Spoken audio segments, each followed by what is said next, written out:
Je voudrais saluer aujourd'hui l'œuvre d'un grand théologien, le dominicain Claude Geffray, né en 1926 et mort l'année dernière. Son travail a marqué une génération d'étudiants et de chercheurs et continue à le faire aujourd'hui. Je vous présente tout de suite un petit livre sorti en poche, Passion de l'homme, Passion de Dieu. C'est un recueil de textes courts, de billets, d'homélies. Et c'est un livre idéal pour faire connaissance de ce grand croyant qu'est Claude Geffray. Quand il était jeune, il était très marqué par la spiritualité de Charles Foucault. Il a pensé à un moment devenir père blanc, mais finalement, il est rentré au noviciat des Dominicains en 1948. Il a été ordonné prêtre en 1953, passé sa thèse à Rome en 1955. Je pense qu'on peut essayer de présenter son œuvre considérable autour de trois thèmes et de trois convictions. Le premier thème, la théologie. Il enseigne d'abord donc à la faculté du Saulchoir, il enseigne les grandes questions de saint Thomas d'Aquin.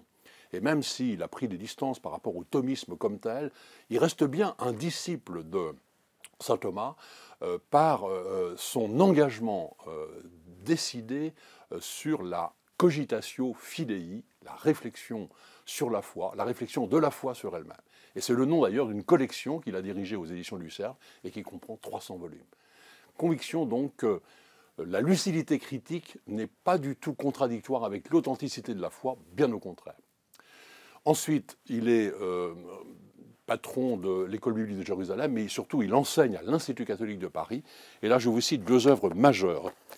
Le christianisme au risque de l'interprétation et Croire et interpréter, le tournant herméneutique de la théologie. Ne nous laissons pas effrayer par le mot herméneutique, que l'on connaît mieux avec la pensée de Paul Ricoeur. En fait, la conviction de Claude Geffray, c'est que la tâche de la théologie n'est pas simplement de répéter et d'expliquer les énoncés traditionnels de la foi, mais qu'il s'agit de faire une reprise créatrice de ces mêmes énoncés en fonction de la pensée contemporaine. Il a marqué beaucoup la théologie contemporaine par ce travail. Troisième thème, celui du dialogue avec les religions, du pluralisme religieux. Ça a été le travail de la fin de sa vie.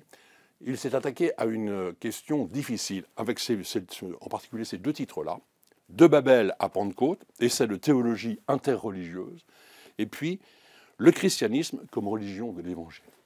Donc question importante, comment est-ce qu'on peut concilier la pluralité effective des religions et la confiance, la foi dans l'unique médiation du Christ? Comment respecter ces différentes religions et considérer même qu'il y a en elles des semences de vérité, comme disaient les pères, et pourtant maintenir